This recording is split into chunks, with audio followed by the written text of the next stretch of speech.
Today's episode features audio from the recent Poultry Keepers 360 live stream on improving production in barred rocks with Jason Yuki in Canada. Jason shares his experiences with Jeff Maddox and Carrie Blackman.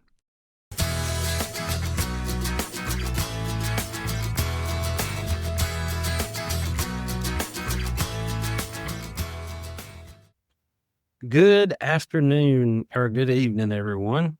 I am here with Jeff and Jason.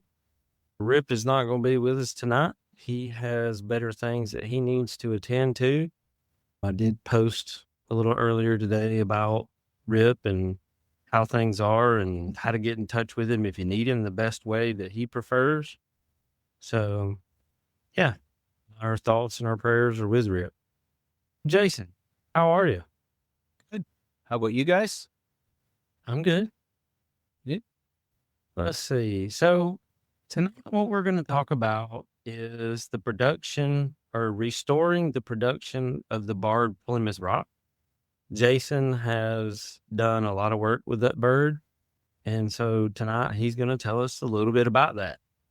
Jason, can you take us back to how you first became involved with poultry and what drew you into that? Yeah, it's a long story, but we'll fit it in here, no problem. I grew up on two farms, both grandparents' side, and there was always birds around. We were primarily beef farmers, and the chickens were just around.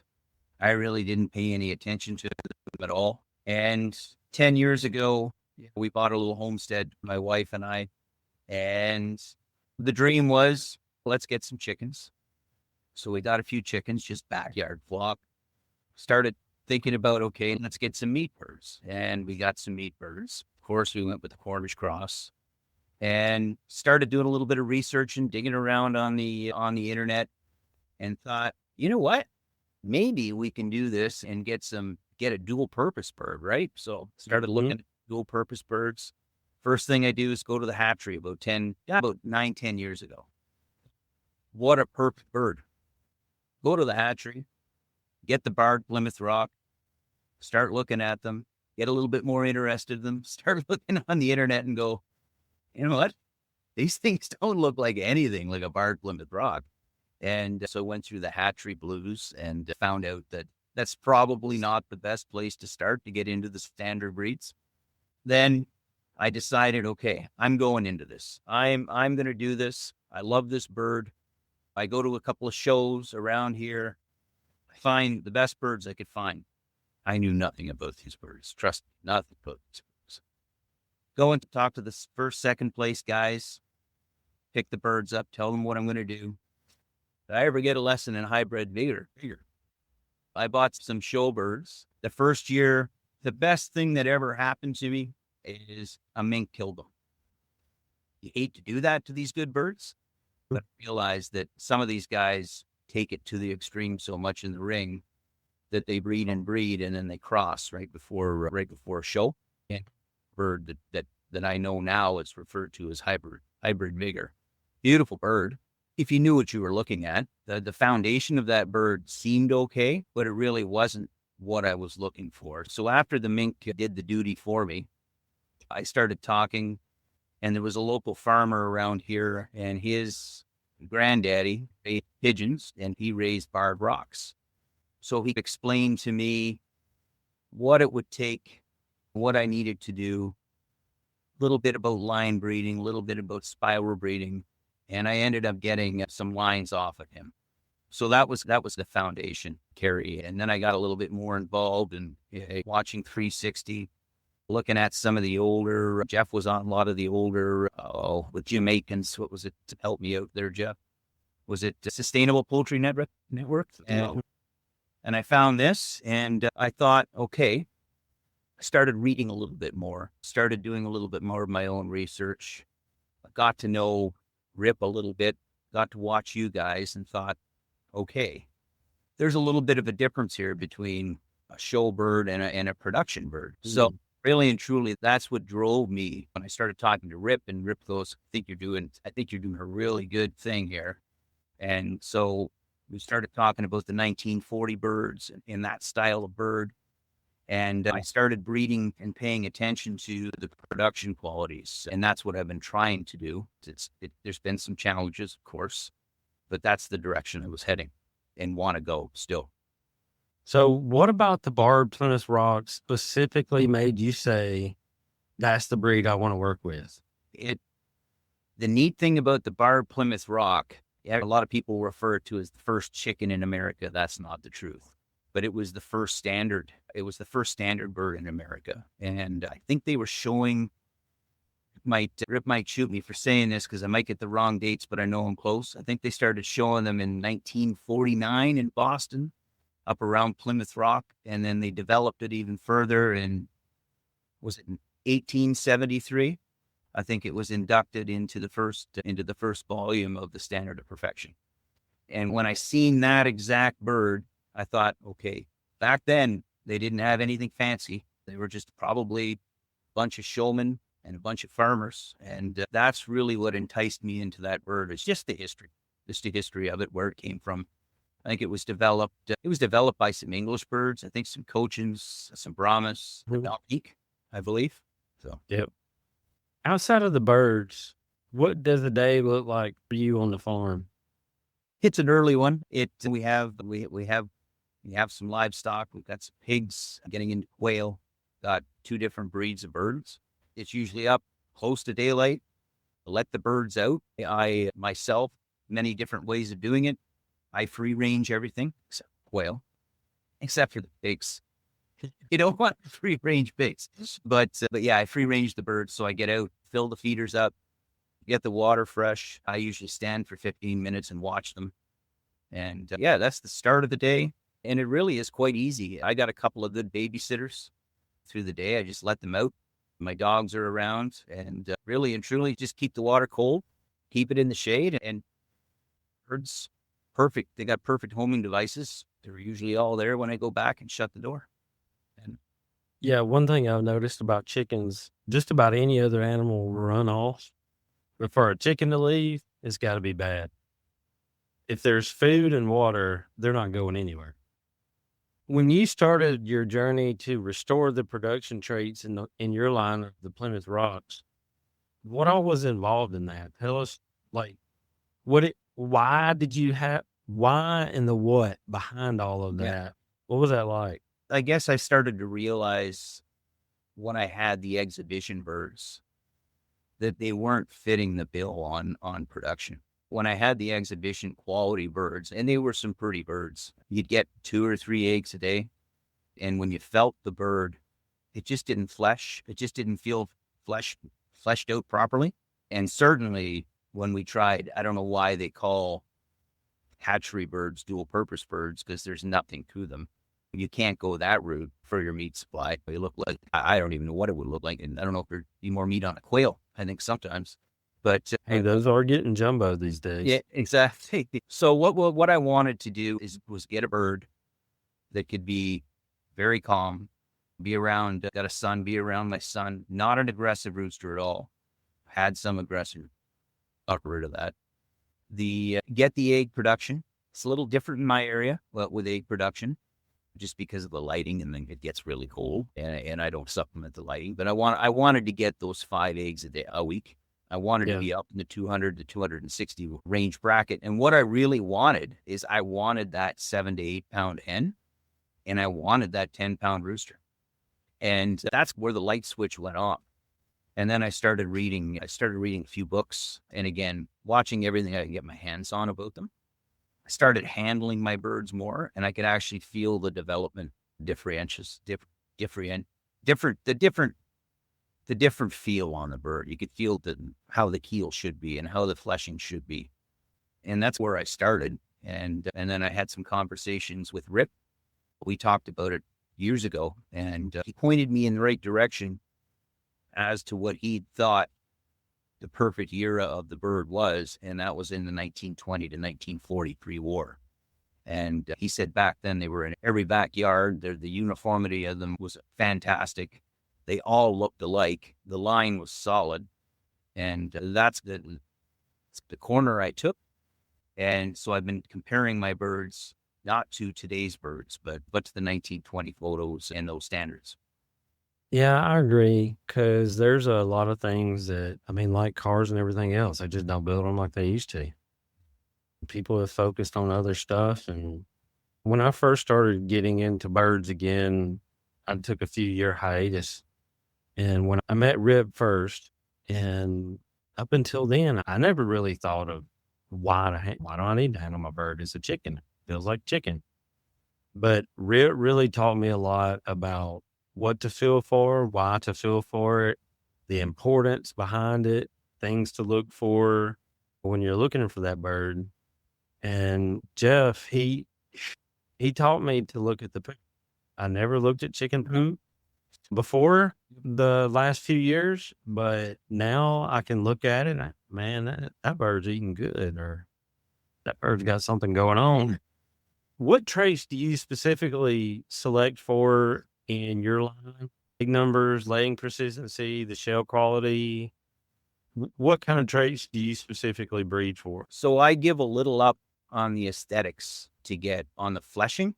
I want a really heavy fleshed bird. I want my focus on the hens. So I go do this twofold.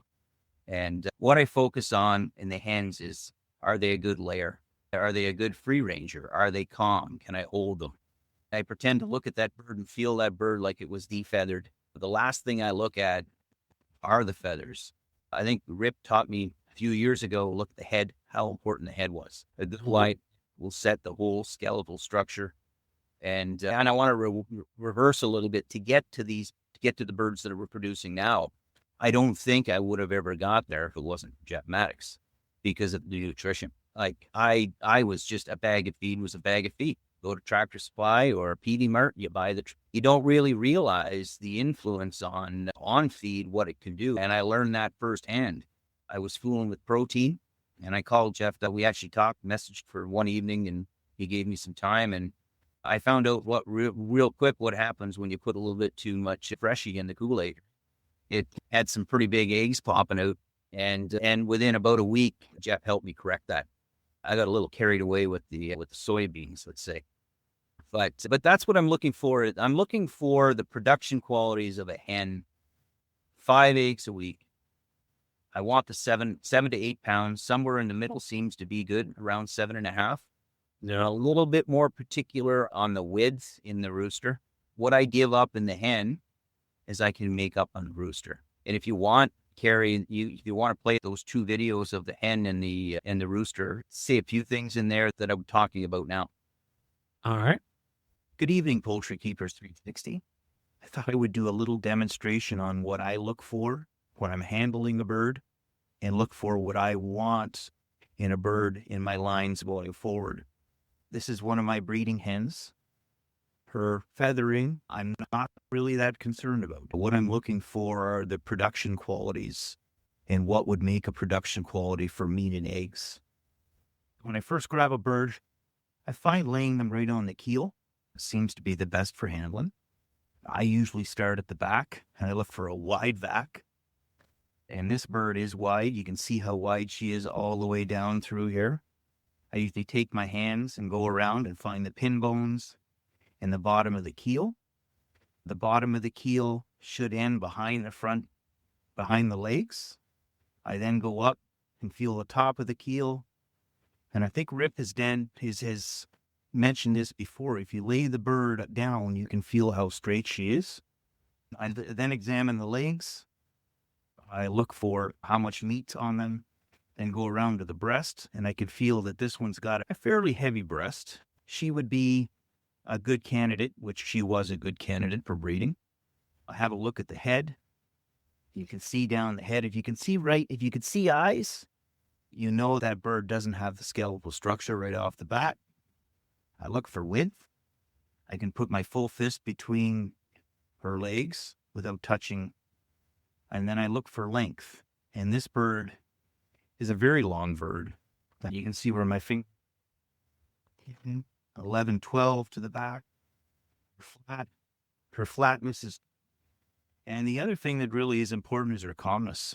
I do an evaluation on the calmness as well. Are they going to be freak out, or are they going to be fine around the farm, the barnyard, around equipment, around my dogs. So that's just a little demonstration of what I look for, and hope you enjoyed the viewing, and we'll see you back on. So I could add a little bit more of a comment on there as well, and I didn't really get into it, but I find that leg positioning is very important on these birds. If you don't get the exact location of where those legs should be, it just messes everything up from a skeletal standpoint.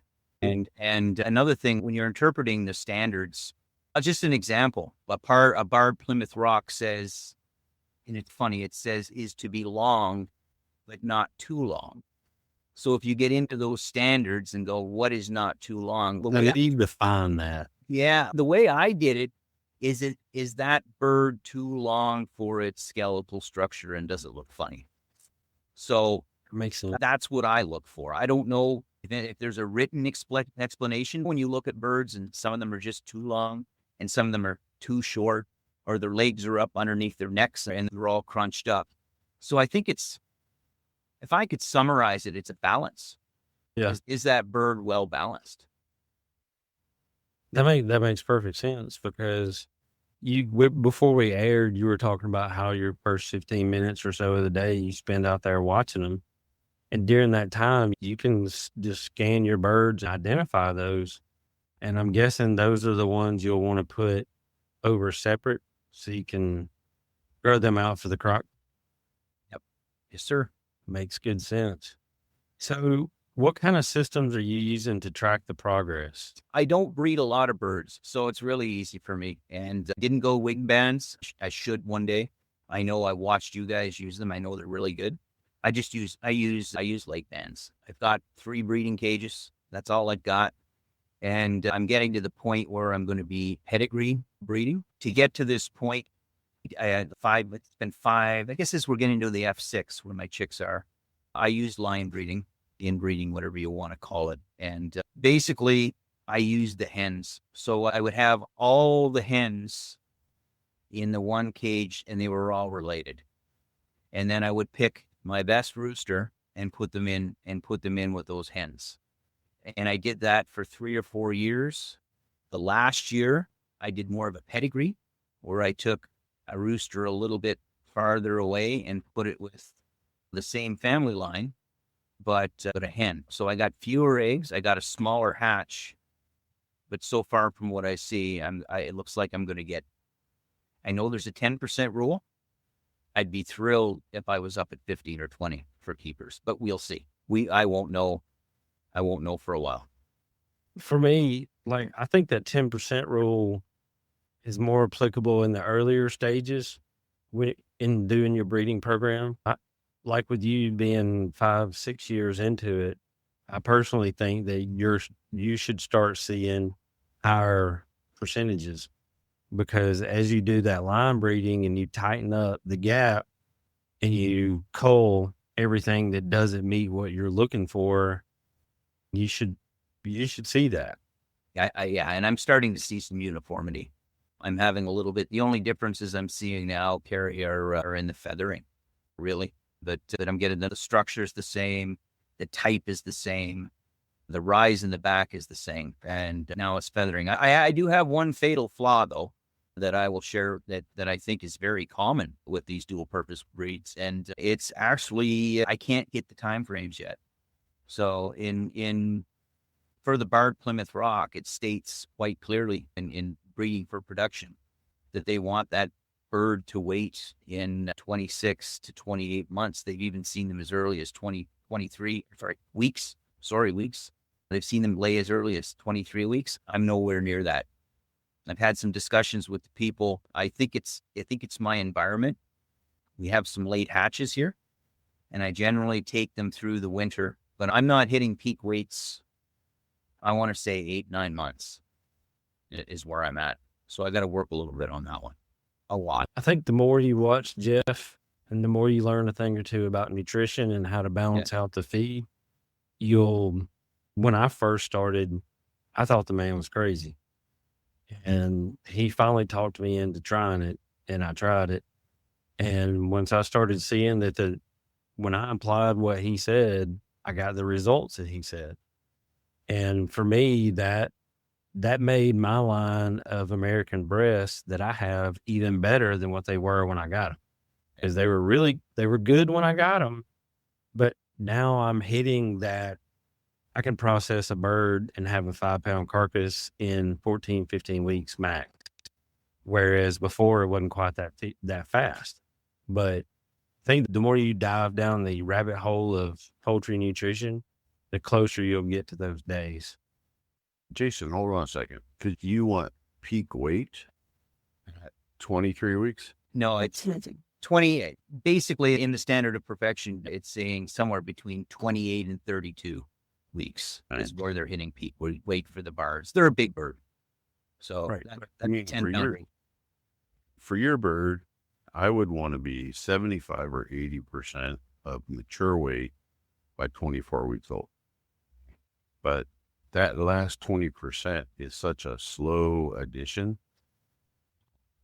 You're looking at close to a year to really see 100%. Okay, and I get what the standard's saying, but I don't think it's realistic. I don't know of a breed that actually hits its full mature weight. Say, now you can hit cockerel weight at 24 weeks and probably 8.5 pounds, but not the 10 pounds. Yeah. That last 2 pounds is it takes a while to get that last 20%. If you're there, it's going to be hard to get them 10 pounds at 24 or 20 or 30 weeks. That's a lot. Yeah. We can do it, but I'm worried structurally, like skeletal wise. If I give you those nutritional things to make that happen, are the legs going to be strong enough? Is the framework going to be strong? I'm happy to dive into it with you and try and get you there, but I think that's a lot. It's for a large dual purpose breed to say, I don't know how they were doing that in the standard to say 28 to 32 weeks. So I don't know. A lot. I had that conversation with Rip as well, and he's having the same problems with his reds, and they're about the same. So we're right on par with each other's weights. And eggs, it's really hard for me to say about my egg production and when. And the reason being is I don't supplement with light. I have them all in we start losing light here real quick in October, and we're down to 7.5 hours, 7 hours of light, 7.5 hours of light through the winter. And I think it's good for the bird to leave them be and not push them. So that's what I do. So I'm not really seeing eggs until our April, when we roll back around April, and they start popping the odd one out, and then away they go. You're in a tough climate to do it, but in all honesty, if you consider doing like a Christmas hatch or a late November hatch, you would change a lot of both the growth characteristics and the egg characteristic. But man, I wouldn't want to brood in your country. I wouldn't want to have a brooder full of chicks in your country in December, January. It's hard on the hydro bill. It's hard on the hydro bill, especially when you get down into the minus 40s. I've seen myself with 4 heat lamps and styrofoam on the bottom, and I just don't want to go there. It's outside the danger. There's no danger, but when you start putting that much heat to something. So you could start a fire pretty quick. That would not be breeding. You're breeding your environment. I think you almost have to write the standard for Central Ontario. It's not. Yeah, you're not down here in the States where the breed was developed. It's a completely different climate. And the interesting thing about that, Jeff, is I've noticed noticed the wattles, and I've noticed the comb getting a bit smaller. Yep. Up here as well. They're adapting. Yep. So pretty soon you're going to have the Ontario Barred Rock, not the Plymouth Barred Rock. And that's okay. That's okay. And then once you get it where you want it to be for your climate, you can market it that way. And there's nothing wrong with that. Because everything's different up there. Okay. It doesn't matter where you go, right? Like right now I'm sitting in the Philippines, right? And the same chickens that they have here, which are the American game, are a full 1.5 pounds heavier in the U.S. than they are here in the Philippines. But here, It's 85 to 100 degrees with 85% humidity every day of the year, right? No seasons really. So the bird climatizes. Everybody's bird's going to adapt to their environment. And that's what you're seeing happening. And it's not a bad thing. I wouldn't worry about it. 10 years from now, I just start selling your own breed. You got the Ontario Plymouth Rock, Ontario Barred Rock. This concludes another episode of the Poultry Keepers podcast. Please join us next Tuesday for the conclusion of Improving Production in Barred Rocks with Jason Yuki. Thanks for listening, and keep enjoying your birds.